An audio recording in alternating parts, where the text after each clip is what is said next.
दोस्तों अपना YouTube channel Jharkhand उत्कर्ष में साथियों जेपीएससी 2021 की श्रृंखला आपके पीटी के अकॉर्डिंग ये क्लासेस संचालित की जा रही है। साथियों ये आप एंशिएंट क्लासेस में आप देख रहे हैं कि एंशिएंट हिस्ट्री झारखंड का अभी फिलहाल वर्तमान समय में चल रहा है।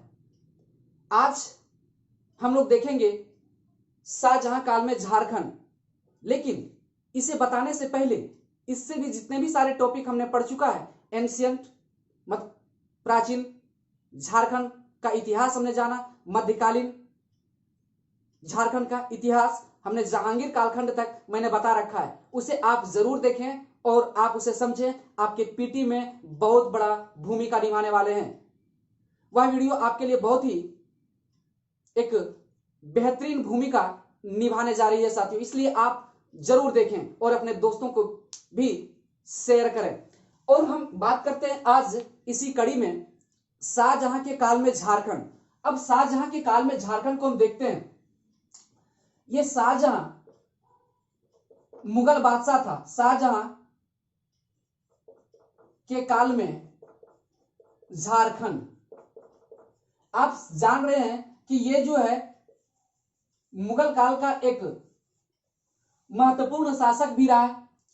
अगर इनका हम छोटा मोटा जानकारी दें, इससे संबंधित कुछ बिंदु अगर बताया जाए, तो अगर सीधा सीधा अगर देखा जाए तो इसका जन्म शाहजहां का हुआ था। जन्म अगर देखा जाए, इनका जन्म देखा जाए तो 5 फरवरी 1592 ईस्वी को होता है। 5 फरवरी 1592, 5 फरवरी 1592 ईस्वी को इनका जन्म होता है। और यह जो जन्म आप देख पा रहे हैं, शाहजहां की जो माता थी, शाहजहां की जो माता थी, माता का नाम था, अगर माता का नाम हम देखें तो जगत गोसाई। क्या था? जगत गोसाई। जगत गोसाई, ठीक है। अगर इनकी पत्नी की बात देखा जाए, इनका पत्नी आप देखेंगे, इनकी पत्नी का नाम था अर्जुमंद बानो, अर्जुमंद बानो बेगम, अर्जुमंद बानो बेगम, ठीक है। ये एक छोटी सी जानकारी है जो आपको याद रखना चाहिए। शाहजहां की पत्नी का नाम था अर्जुमंद बानो बेगम। आप जानते हैं शाहजहां इन्हें मुमताज के नाम से भी कहकर पुकारते थे, तो इनका नाम भी आप देखेंगे, इन्हें हम लोग बोलते हैं मुमताज महल के नाम से भी जानते हैं, मुमताज महल,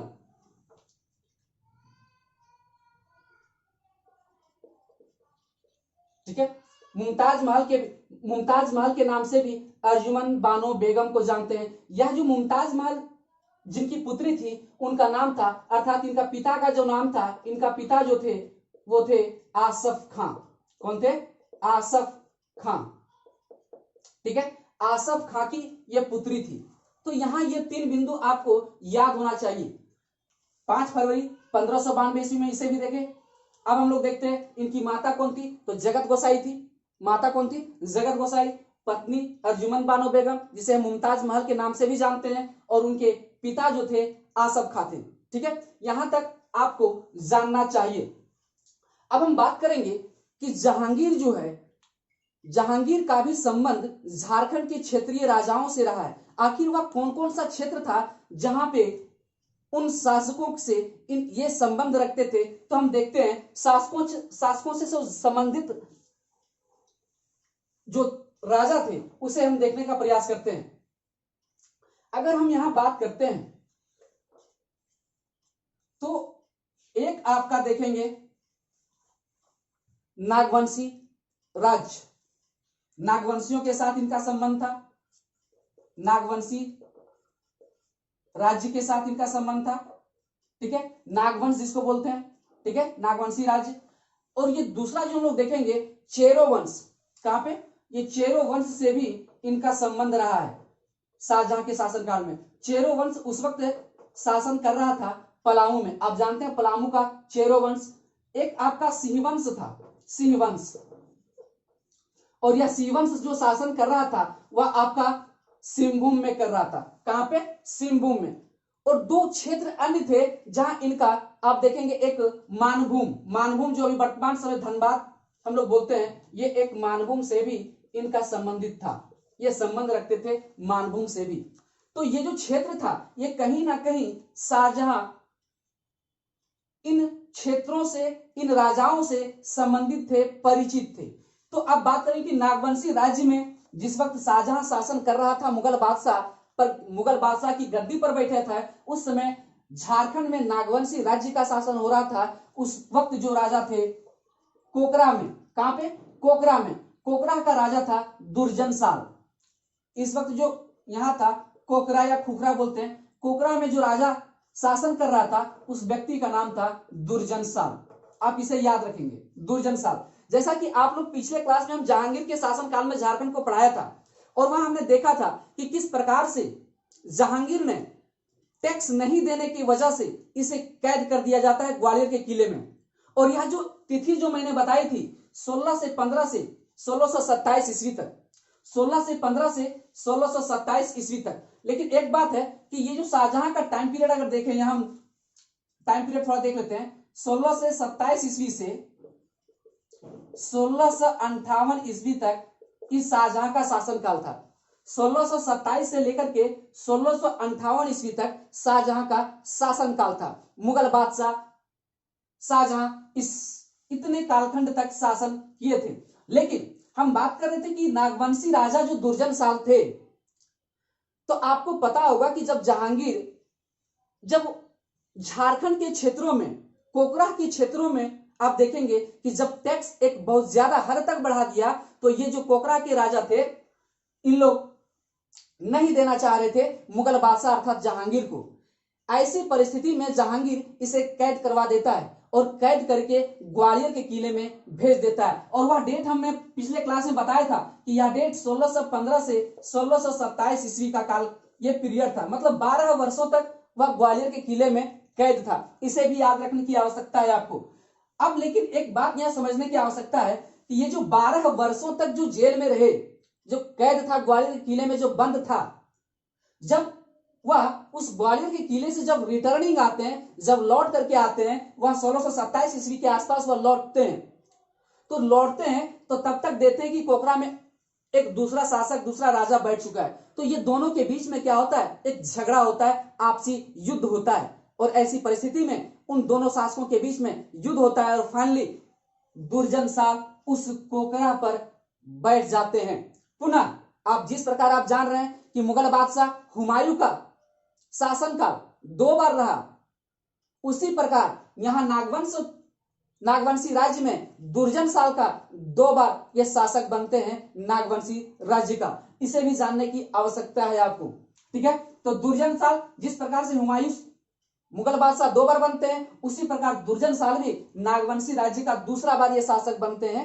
अब हम बात करते हैं कि इस दुर्जनसाल आप देखेंगे जब ये कैद से छूट करके 1627 में आते हैं, कैद से छूटकर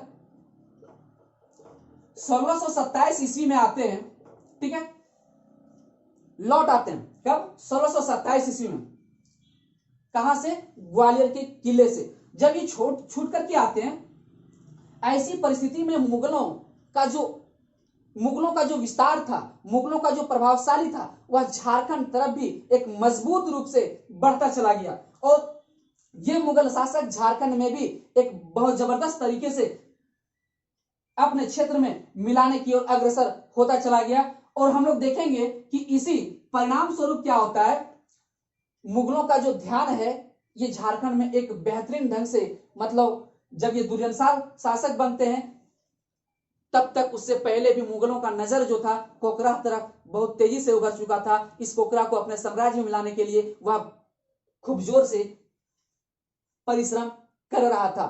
और फाइनली वह मिलाने के बावजूद क्या होता है यार, यही कारण क्या था कि जब इसे पता चला दुर्जनसाल को किस प्रकार से बातचीत हो रही है कि यहां जो झारखंड में मुगलों की पकड़ बहुत जबरदस्त तरीके से होने लगी है, तो ऐसी परिस्थिति में जैसे पहली बार ग्वालियर किले से छूट कर आते हैं, वैसी परिस्थिति में ये खुखरा से पहले अपनी राजधानी को शिफ्ट करते हैं, तो खुखरा से अपनी राजधानी को डोईसा शिफ्ट कर देते हैं, परिवर्तन कर देते हैं। तो एक बहुत बड़ा काम यहां देखेंगे, जब छूट करके आता है तो अपनी राजधानी परिवर्तन करता है।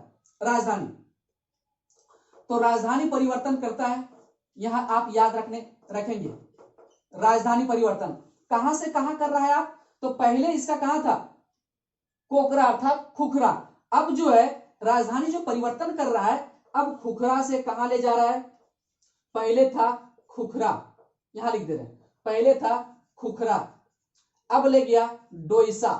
अब कहां स्थानांतरित कर दिया गया, डोईसा। ये डोईसा अब देखेंगे कि वर्तमान समय में गुमला जिला में स्थित है, वर्तमान समय में गुमला जिला में। तो इसको आपको याद रखने की आवश्यकता है कि खुखरा से शिफ्ट कर दिया अपनी राजधानी का डोईसा। समझ में आ रहा है, डोईसा किस परिस्थिति में अपनी राजधानी को बना लिया, किसने बनाया, तो दुर्जनशाल ने। इसको याद रखिएगा, ये आपकी राजधानी परिवर्तन के क्रम में पूछा जाता है। अब हम बात करते हैं कि यह जो डोईसा था, ये जो डोईसा, ये तो था कहां पे आपका, गुमला जिला में था। तो ये जो आपका डोईसा जो था, तो डोईसा में देखिएगा, डोईसा जो था क्षेत्र, ये 3 तरफ पहाड़ियों से घिरा हुआ था और एक तरफ कोयल नदी से, एक ये जो 3 तरफ से क्या था, 3 तरफ पहाड़ियों से घिरा हुआ था, 3 तरफ पहाड़ियों से घिरा हुआ था, पहाड़ियों से घिरा हुआ था। और एक तरफ क्या था, एक तरफ जो आपके थे दक्षिणी कोयल नदी, एक तरफ दक्षिणी कोयल नदी, एक तरफ दक्षिणी कोयल नदी, कोयल नदी। तो आप देख रहे हैं डोईसा किसने राजधानी परिवर्तन किया था, तो दुर्जनशाल। आपको याद होना चाहिए दोस्तों, ये डोईसा में बड़ी बड़ा खासियत क्या था कि ये डोईसा जहां इसे एक सुरक्षित, प्राकृतिक रूप से ये सुरक्षित थे। क्यों, कैसा, क्योंकि आप देख रहे हैं कि तीनों तरफ पहाड़ियों से घिरा हुआ था और एक तरफ से नदी से घिरा हुआ था। तो यह जो एकदम सुरक्षित स्थान था राजा के लिए, क्या था, सुरक्षित स्थान था। इस पर कोई भी डर नहीं था कि बाह्य आक्रमण इस पर किया जाएगा। और ऐसी परिस्थिति में इसी जगह पर दुर्जनशाल ने एक स्मारक का निर्माण करता है, एक सुंदर भवन का निर्माण करता है। उस सुंदर भवन का नाम होता है नवरत्नगढ़ नामक राजमहल। क्या नाम है, नवरत्नगढ़, नवरत्नगढ़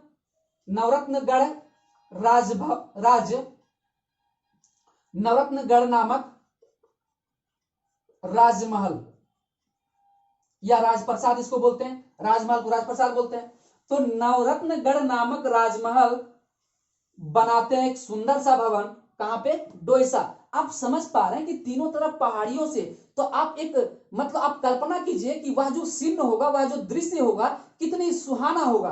क्योंकि चारों तरफ से जंगल, तीनों तरफ से जंगल से घिरा हुआ और एक तरफ से नदी से घिरा हुआ, कितनी खूबसूरत प्राकृतिक सुंदरता को दर्शा रहा था। और यह डोईसा बड़ा ही खूबसूरत तरीके से, ये क्या था, बाह्य आक्रमण से सुरक्षित था। ऐसी जगह पर दुर्जनशाल ने एक राजमहल का निर्माण करता है। उस राजमहल का निर्माण करता है, उस राजमहल का नाम है नवरत्नगढ़ नामक राजमहल। अब बात करते हैं कि ये जो नवरत्नगढ़ नामक जो राजमहल था, आखिर इसके पीछे इसे बनाने का क्या उद्देश्य था। इसका उद्देश्य था मेरे दोस्त, इसका कारण क्या था, क्योंकि इस नवरत्नगढ़ नामक में क्या होता कि झरोखा दर्शन के लिए यह बनाया था। नवरत्नगढ़, ऐसा माना जाता है इतिहासकारों के द्वारा कि झरोखा दर्शन के लिए इस नवरत्नगढ़ को बनाया गया था। झरोखा दर्शन के लिए, झरोखा दर्शन के लिए प्रयोग करता था। ठीक है, ये झरोखा दर्शन के लिए प्रयोग करता था।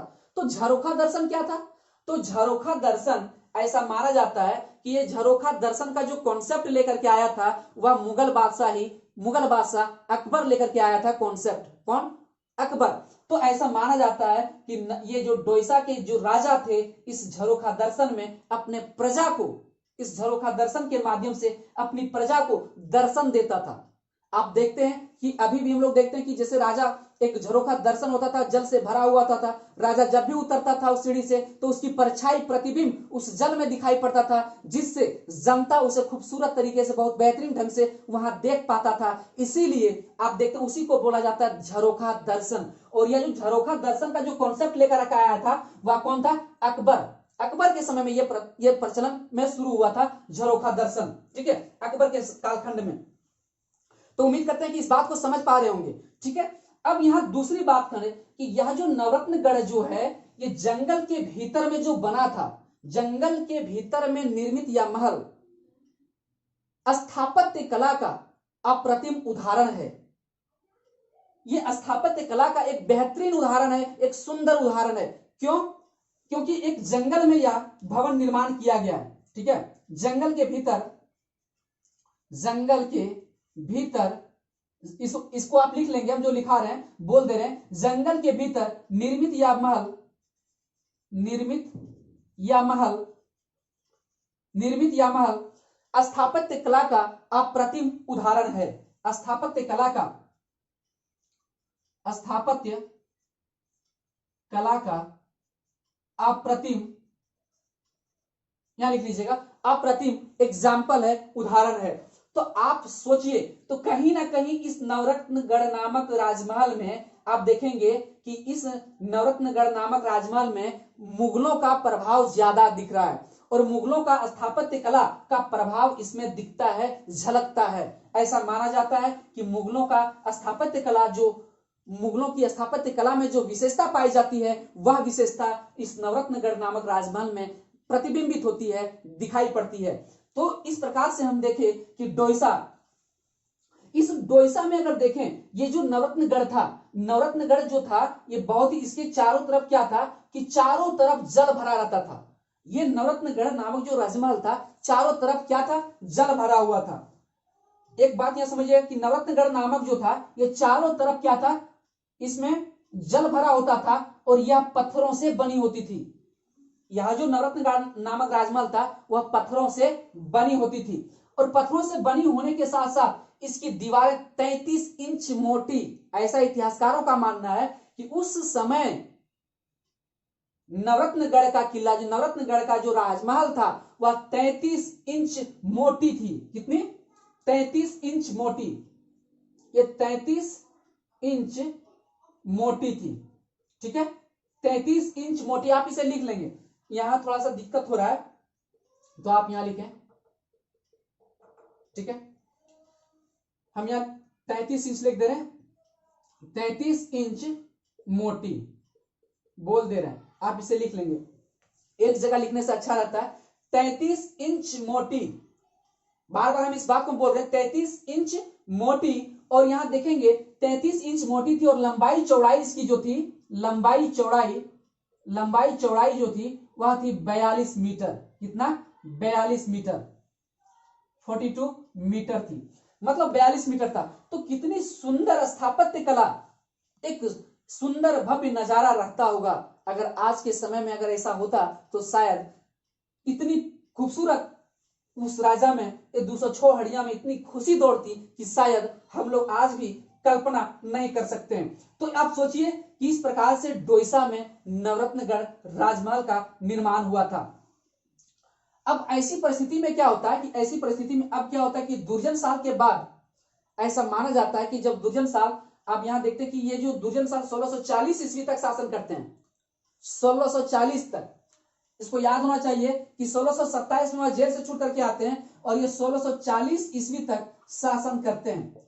1600 ईस्वी तक शासन, 1640 ईस्वी तक ही शासन। क्यों? क्योंकि इतिहासकारों का मानना है कि 1640 ईस्वी में इनकी मृत्यु हो जाती है। किनकी? दुर्जन साल की। और जब मृत्यु हो जाती है तो इसके जगह पर जो राजा बनता है उस राजा का नाम है रघुनाथ शाह। क्या नाम है? रघुनाथ शाह। लेकिन इसको हम देखते हैं, इसको मिटाते हैं, उसके बाद हम समझते हैं। ठीक है, यहां तक आप समझ पाए? रघुनाथ शाह को इसी के बारे में देखेंगे। दुर्जन साल की मृत्यु हो जाती है 1640 ईस्वी में। अब हम लोग रघुनाथ शाह के बारे में पढ़ेंगे। आइए इसे मिटाते हैं पूरा।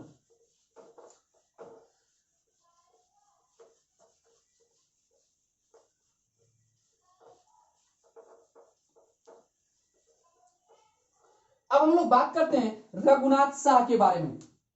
रघुनाथ शाह, रघुनाथ शाह का जो कालखंड माना जाता है 1640 से लेकर के 1690 ईस्वी तक, इसका जो है कालखंड माना जाता है 1640 से 1690 ईस्वी तक, 1690 ईस्वी तक। तो इसका जो है कालखंड, इसका जो कालखंड है आप देखेंगे कि 1640 से 1690 ईस्वी तक है। लेकिन ये कालखंड में जानकारी कैसे प्राप्त होती है? ये जानकारी आप देखेंगे कि ये एक क्या होता है कि कई इतिहासकार में आप देखेंगे, कई इतिहासकार मानते हैं कि दुर्जन साल के बाद, दुर्जन साल के बाद जो शासक बनते हैं आप देखेंगे मधुकर शाह बनते हैं। कौन? मधुकर शाह, मधुकर शाह। और फिर बनते हैं देव शाह। कौन? देव शाह। उसके बाद बनते हैं राम शाह। ऐसा माना जाता है इतिहासकारों का क्रमबद्धता कि इस तरह से इनका शासन काल रहा है। लेकिन ये जो बिंदु है हमें इस बात पर मजबूर, सोचने के लिए मजबूर करता है। क्यों? क्योंकि बोड़ैया मंदिर के शिलालेख से, बोड़ैया मंदिर, यहां जो है बोड़ैया मंदिर, बोड़ैया मंदिर के शिलालेख, ठीक है, बोड़ैया मंदिर के शिलालेख से हमें यह जानकारी मिलती है। उस शिलालेख पर किस शासक का नाम होता है? तो राजा रघुनाथ शाह का नाम होता है। तो कहीं ना कहीं हम देखते हैं कि ये जो 1665 ईस्वी तक के, ये क्या होता है कि 1665 ईस्वी तक के ये बोड़ैया मंदिर के शिलालेख में जानकारी मिलती है। 1665 में आप देखेंगे कि 1665 में रघुनाथ शाह,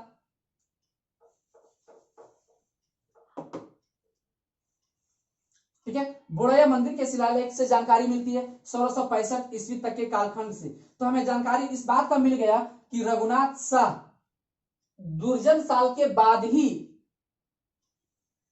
सत्ता संभाले होंगे, ऐसा इस शिलालेख के माध्यम से इतिहासकारों ने लिखा और उसके क्रमबद्धता को कन्वर्ट करके दुर्जन साल के बाद रघुनाथ शाह को रखा गया। समझ पा रहे? दुर्जन साल के बाद क्या रखा गया? ये आपका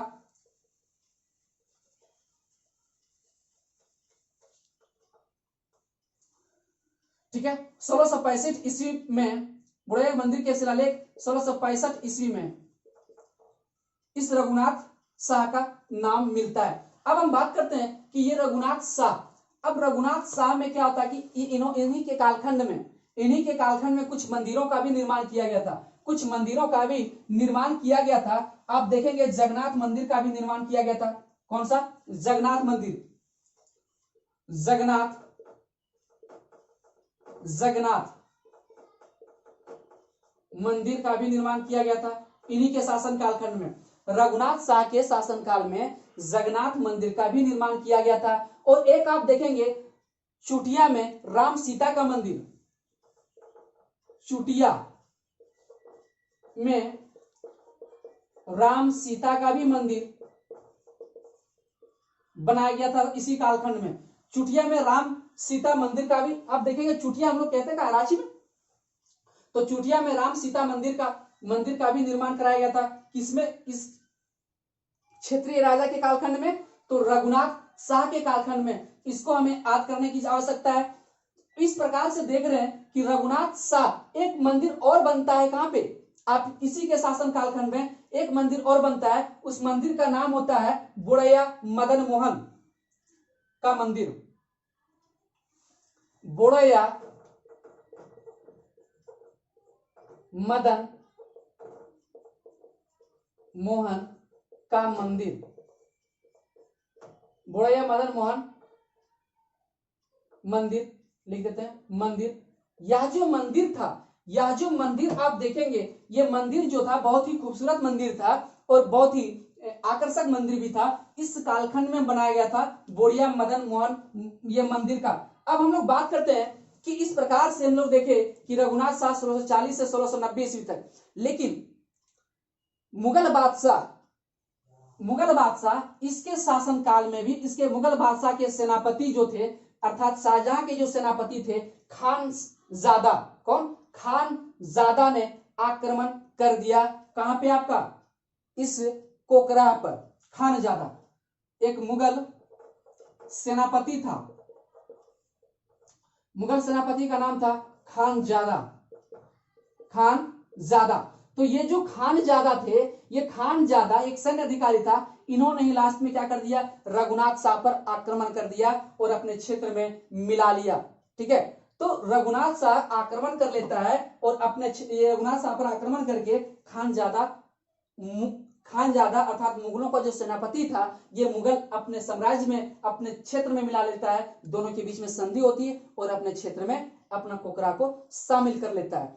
तो यहाँ केवल और केवल याद रखेंगे कि ये रघुनाथ शाह जो आता है बोड़ैया मंदिर के शिलालेख 1665 में जानकारी मिलती है, रघुनाथ शाह का नाम वर्णन मिलता है। तो इससे साफ पता चलता है कि दुर्जन साल के बाद शासक जो रहे होंगे वो कहीं ना कहीं रघुनाथ शाह रहे होंगे, ना कि मधुकर शाह। क्लियर है आप लोग? ठीक है, अब हम लोग देखते हैं, ये तो था आपका जो था पूरा का पूरा हिस्सा कोकरा क्षेत्र का, नागवंशी राज्य के शासकों से संबंधित शाहजहां का। अब ये रघुनाथ शाह तक। अब उसके बाद हम लोग देखते हैं पलामू का चेरो वंश, जहां प्रताप राय बहुत ही ताकतवर शासक रहता है, ताकतवर शासक। इसको भी हम देखते हैं, चेरो वंश के शासक प्रताप राय के बारे में। चेरो वंश, क्योंकि हम लोग देखे थे चेरो वंश के बीच में, ये चेरो वंश पलामू, कहां पे, पलामू में। तो ये चेरो वंश जो हम बात कर रहे हैं, ठीक है, चेरो वंश पलामू में, तो यहां इसमें शासक जो था उस वक्त झारखंड का जो शासक था प्रताप राय था। कौन था? प्रताप राय। ये जो सहबल राय का उत्तराधिकारी था, प्रताप राय जो था वह सहबल राय का उत्तराधिकारी था, सहबल राय का उत्तराधिकारी। ठीक है, सहबल राय का उत्तराधिकारी।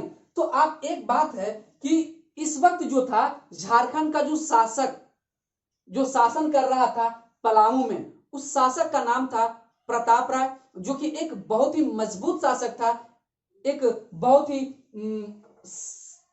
बहुत ही मजबूत शासक था, बहुत ही साहसी शासक था। और यह जो राजा था यह सहबल राय का उत्तराधिकारी था। लेकिन बात यह है कि चेरो वंश के समय, इस समय मुगल जो सेनापति था, मुगलों का जो सेनापति था 1632 ईस्वी में एक सेनापति अब्दुल्ला खां को भेजता है। मुगल इसी पर आक्रमण करने के लिए 1632 ईस्वी में मुगल सेनापति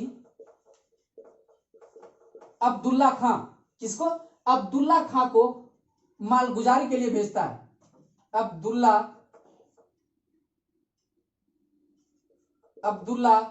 खां को मालगुजारी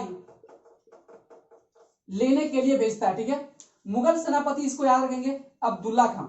तो ये जो है प्रताप राय के शासनकाल में 1632 ईस्वी में शाहजहां ने क्या करता है कि अब्दुल्ला खां को मुगल सेनापति बना करके बिहार भेजता है। बिहार उस वक्त था, बिहार ही था, तो बिहार का सेनापति ये बनकर जाते हैं अब्दुल्ला खां और टैक्स मांगते हैं प्रताप राय से। लेकिन हालांकि जो था कि प्रताप राय कुछ समय के लिए टैक्स तो दे रहे थे, टैक्स देने के लिए भी मालगुजारी 1,36,000 रुपया इन्होंने रखा। मालगुजारी की मांग कितने की थी? मालगुजारी 1,36,000 की मांग की, 36,000 की मांग। ठीक है, मालगुजारी जो ये वार्षिक था, वार्षिक, तो 1,36,000 की मांग की किससे? प्रताप राय से। किसने? अब्दुल्ला खान ने। और जब ये मांग की तो इनके साथ एक मजबूरी आ गया, तो किसी प्रकार ये वार्षिक कर देने के लिए प्रताप राय क्या किया कि अपने क्षेत्र से ही कर वसूलना शुरू कर दिया। अब क्या होता है, अब देखिए किस प्रकार से, अब फाइनली क्या होता है, परिणाम स्वरूप क्या होता है कि जब 1,36,000 इस प्रताप राय के ऊपर थोप दिया गया मालगुजारी, तो इन्होंने प्रताप राय कर वसूलना शुरू कर दिया अपने क्षेत्रों से, अपने प्रजा से। प्रताप राय द्वारा कर वसूला जाना शुरू कर दिया गया, कर वसूला जाना प्रारंभ कर दिया। प्रारंभ का अपने क्षेत्रीय में, अपने ही जनता के साथ। ठीक है, अपने जनता के साथ। और फाइनली क्या होता है, ये 1,36,000 की जो डिमांड थी ये तो पूरा कर दिए, लेकिन क्या होता है कि धीरे धीरे मुगल अत्यधिक टैक्स बढ़ाते चले गए। मुगल जो थे टैक्स बहुत ज्यादा इस पर लादता चला गया, सौंपता चला गया। तो अत्यधिक टैक्स होने की वजह से ये टैक्स जो है अत्यधिक कर दिया गया, टैक्स अत्यधिक बढ़ा दिया गया। और जब ये अत्यधिक टैक्स बढ़ा दिया गया तो क्या होता है कि प्रताप राय टैक्स देने से इनकार कर देते हैं। अब प्रताप राय टैक्स देने से इनकार कर देते हैं, इनकार। ठीक है, समझ पा रहे हैं? ये स्टोरी आप समझिएगा कि प्रताप राय के समय ही अब्दुल्ला खान आया था आक्रमण करने के लिए। अब जब ये मांगा गया, जब ये 1632 ईस्वी में जब ये मालगुजारी दिया, अब जब अत्यधिक टैक्स दे दिया गया, इसके बाद क्या होता है कि प्रताप राय टैक्स देने से क्या कर दिया गया, इनकार कर दिया। और फाइनली क्या करता है कि फिर से शाहजहां क्या करता है कि 1641 ईस्वी में शाइस्ता खां को मुगल सेनापति बनाकर के भेजता है आक्रमण करने के लिए। 1641 में शाइस्ता खां को सेनापति, मुगल सेनापति था ये, मुगल सेनापति। ठीक है, इसको याद रखेंगे। जब ये इनकार कर दिया तो तुरंत शाइस्ता खां को भेज दिया मुगल सेनापति बना करके मुगलों द्वारा। और मुगलों द्वारा जब भेजा जाता है तो ये क्या करते हैं, शाइस्ता का 1641 ईस्वी में आक्रमण कर देते हैं। कहां पे? 1641 ईस्वी में पलामू पर आक्रमण करते हैं। समझ पा रहे हैं आप लोग?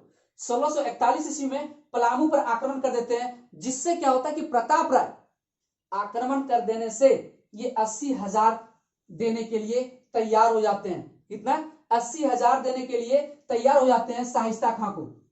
और फाइनली क्या होता है कि जब 1641 ईस्वी में आक्रमण करते हैं, आक्रमण कहां पे? तो पलामू पर। ठीक है, तो पलामू पर आक्रमण करने के बाद क्या होता है कि शाइस्ता खां, मतलब ये जो था आपका कौन, प्रताप राय, टैक्स देने के लिए तैयार हो गया। कितना दे दिया? 80,000 टैक्स। 80,000 जो उन दोनों के बीच में जो बातें हुई थी, जो संधि हुई थी कि आपको टैक्स देना है, तो 80,000 टैक्स देने के लिए राजी हो गए। कौन राजी हो गया? प्रताप राय। कौन? प्रताप राय। ये पीटी के दृष्टिकोण से है। आपको पीटी मेंस में बहुत ही विस्तृत इसको लिखना है, इसी चीज को हम लोग लिखना पड़ेगा और अपना लेखन क्षमता आपको बढ़ाना पड़ेगा। और लेखन क्षमता आपको कैसे विकसित होगा? तो आपके अंदर वो शब्दावली होना चाहिए, शब्द का विकास होना चाहिए, आपके अंदर एक डिक्शनरी शब्द का भंडार होना चाहिए, तब आप लिख पाएंगे। लेकिन उससे पहले, शब्द से पहले आपको पूरा का पूरा टॉपिक आपके मस्तिष्क में होना चाहिए, तभी एक क्रमबद्ध रूप से आप किसी भी चीज को जोड़ करके आप लिख सकते हैं। तो ये जो क्रमबद्धता जो आपका देख रहे हैं कि 80,000 टैक्स देने के लिए राजी हो गया और दे भी दिया, और वहां से जब दे देता है तो शाइस्ता का फिर से वापस चला जाता है, वापस चला जाता है। अब यहां क्या होगा, जैसे वापस जाता है तो क्या होता है कि 1643 इसमें एक जबरदस्त घटना होती है कि इतिखाद खां पलामू पर आक्रमण कर देता है। अब क्या होता है कि ये चला जाता है। अब इसके जाने के बाद, शाइस्ता खां के जाने के बाद प्रताप राय टैक्स फिर नहीं देना शुरू कर दिए। तो ऐसी परिस्थिति में फिर मुगल बादशाह किसको भेजते हैं? इतिकाद खां को। कब? 1643 में इतिकाद खां कब भेजते हैं? 1643 में। और 1643 ईस्वी में इतिकाद खां जो है पलामू पर आक्रमण करता है। और पलामू पर आक्रमण करने के दौरान यह क्या करता है कि प्रताप राय, और इसमें एक समझौता होता है, प्रताप राय इसको ऑफर करते हैं, 1 लाख रुपया देते हैं और एक हाथी भी इसको सौंप देते हैं 1617। लेकिन इतिकाद खां जो था डायरेक्ट नहीं किया था आक्रमण, लेकिन ये इतिकाद खां किसको भेजा था? तो जबरदस्त खां को भेजा था। किसको? जबरदस्त खां को भेजा था। नाम भी जबरदस्त है कि नहीं? तो इतिकाद खां जो किसके द्वारा माध्यम आक्रमण किया गया था? तो जबरदस्त खां के द्वारा। यहां लिख देते हैं जबरदस्त खां। ठीक है, जबरदस्त खां के से द्वारा यह आक्रमण किया गया था। जबरदस्त खां के द्वारा ही 1643 ईस्वी में पलामू पर आक्रमण करवाया गया। और फाइनली क्या होता है कि प्रताप राय 1 लाख उसे देते हैं और साथ साथ कुछ एक हाथी भी गिफ्ट कर देते हैं, दे देते हैं। और फाइनली जब क्या होता है, जब 1643 के बाद 1644 ईस्वी में आता है तो प्रताप राय को क्या होता है, जब ये टैक्स देने के लिए जब प्रताप राय राजी हो जाते हैं, उनकी संधि को मान लेते हैं, तो ऐसी खुशी में शाहजहां 1000 का मनसब प्रदान करता है, किसको, प्रताप राय को। तो इतिकाद खां के बाद हम देखेंगे कि इस प्रताप राय को क्या होता है, प्रताप राय को 1000 का मनसब प्राप्त होता है, 1000 का मनसब प्राप्त होता है, प्राप्त। ये मनसब किसने दिया, तो ये मनसब जो दिया आपको शाहजहां ने दिया। किसने दिया, शाहजहां ने दिया। तो प्रताप राय को 1000 मनसब प्राप्त दिए, 1000 मनसब प्रदान किया, किसको, प्रताप राय को। और फाइनली क्या होता है, अब क्या होता है कि जैसे प्रताप राय का क्या होता है, इसके बाद जो आते हैं, प्रताप राय की जब मृत्यु हो जाती है, ये चल जाते हैं, तो गद्दी खाली होता है, तो इसमें भूपाल राय, कौन, भूपाल राय आते हैं। इसके बाद प्रताप राय के बाद भूपाल राय बनते हैं, भूपाल राय, ठीक है। और भूपाल राय के बाद आप देखेंगे 2 शासक और बनते हैं, मेदिनी राय, कौन, मेदिनी राय, एक मेदिनी राय भी बनते हैं, मेदिनी राय, ठीक है। तो इसको याद रखेंगे, इस कहानी को। तो आप देखेंगे कि 1,36,000 मुगलों की, आप समझिए जहांगीर के समय में जो टैक्स दिया जा रहा था, इतना 1,36,000 नहीं था, मात्र कितना था, 6,000, कितना, 6,000 टैक्स दिया जा रहा था। लेकिन फिर जैसे जैसे समय बीतता गया, जैसे जैसे शासक मुगल बादशाह बदलता चला गया, वैसे वैसे टैक्स का, कर का वार्षिक टैक्स जो है बढ़ता चला गया। मतलब क्षेत्रीय राजाओं पर एक बहुत बड़ा बोझ बढ़ता चला गया, और फाइनली 1,36,000 टैक्स के रूप में वसूला जाने लगा, ठीक है। तो इस प्रकार से हम लोग देखें चेरो वंश, तो सीधा सीधा आप याद रखिएगा कि चेरो वंश जब शासन कर रहा था, चेरो वंश के समय जब शाहजहां मुगल गद्दी पर बैठा था, उस वक्त चेरो वंश में शासन कौन कर रहा था, प्रताप राय। कौन कर रहा था, प्रताप राय। नागवंश में शासन कौन कर रहा था, दुर्जन शाह, कौन, दुर्जन शाह। और एक आप देखें कौन सा, रघुनाथ शाह, कौन, रघुनाथ शाह, जो हम लोग देखें। अब हम बात करते हैं एक आपका सिंह वंश, जो बहुत ही छोटा है, सिंह वंश। सिंह वंश से भी इन लोगों का लगाव था, और मानभूम से भी था। इस प्रकार से हम लोग देखें, सिंह वंश से भी इनका कुछ प्रारंभ था, लगाव था, संपर्क था। सिंह वंश, ठीक है। ये कहां का, सिंहभूम का सिंह वंश। ये सिंहभूम का जो सिंह वंश था, मतलब शाहजहां का संबंध सिंहभूम से क्षेत्र से भी था। सिंहभूम क्षेत्र से क्या था कि इस वक्त उड़ीसा के जो मुगल सुबेदार थे, उसी के माध्यम से शाहजहां को टैक्स पहुंचता था। कहां के राजा से, सिंह वंश के शासकों से। समझ पा रहे हैं, समझिए इस बात को कि सिंहवंशी शासक उड़ीसा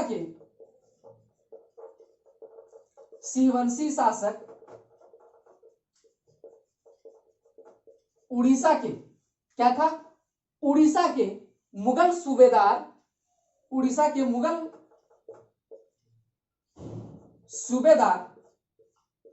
के माध्यम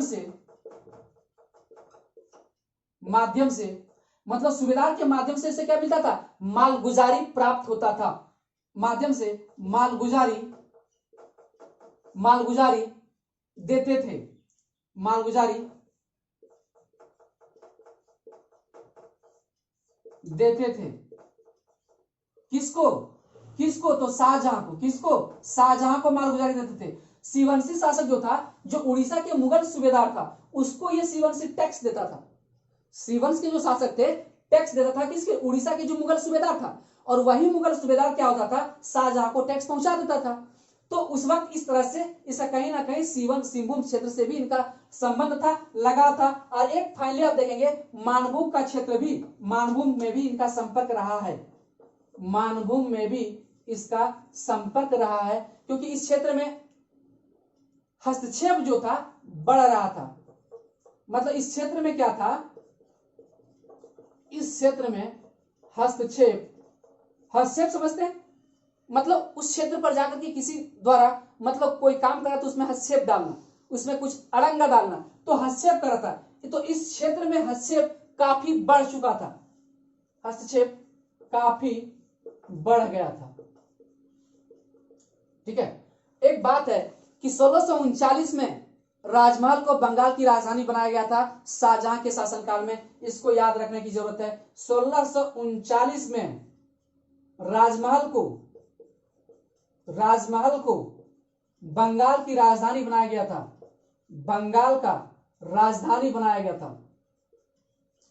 ठीक है, बंगाल का राजधानी बनाया गया या राजधानी थी। 1639 में राजमहल जो थी बंगाल की राजधानी थी, ऐसे लिख लीजिए। 1639 में राजमहल बंगाल की राजधानी थी, बंगाल की राजधानी थी। ठीक है, तो 1639 में क्या था कि राजमहल जो था वह बंगाल की राजधानी थी। तो इस प्रकार से हम लोग देखें कि शाहजहां के शासन क्षेत्र में भी झारखंड के क्षेत्रीय राजवंशों से संपर्क था, क्षेत्रीय राजवंशों को अपने क्षेत्र में शामिल किया था और अपना साम्राज्य को विस्तार कर रहा था। तो हमारे शासक भी उस साम्राज्य में जाकर के मिल गए थे। क्यों? क्योंकि मालगुजारी उतना टैक्स नहीं दे पा रहे थे। स्वाभाविक सी बात है कि टैक्स बढ़ता चला गया और नहीं देने पर क्या हो गया, उस साम्राज्य को अपने साम्राज्य में तब्दील कर दिया। कौन? शाहजहां। इस प्रकार से हम लोग देखने का प्रयास किए कि शाहजहां के शासनकाल में झारखंड का कौन कौन सा क्षेत्र संपर्क में था, कौन कौन से राजा शासन कर रहा था, इन बातों का हमने अध्ययन किया। ठीक है, एक चीज आप लोग समझिएगा कि जितने भी हमारे दोस्त जो सब्सक्राइब कर चुके हैं या जो सब्सक्राइब नहीं किए हैं, उन लोग एक बार जरूर सब्सक्राइब करें और जो बेल आइकन है उसे जरूर प्रेस करें। आप ऑल जो है आप उसे जरूर एक बार प्रेस करें, ताकि जो नोटिफिकेशन सबसे पहले जाएगा वीडियो बन करके, सबसे पहले आपको सूचना मिल जाएगा, आपको सूचना प्राप्त होगी। और अपने दोस्तों में भी इसे शेयर करें। धन्यवाद।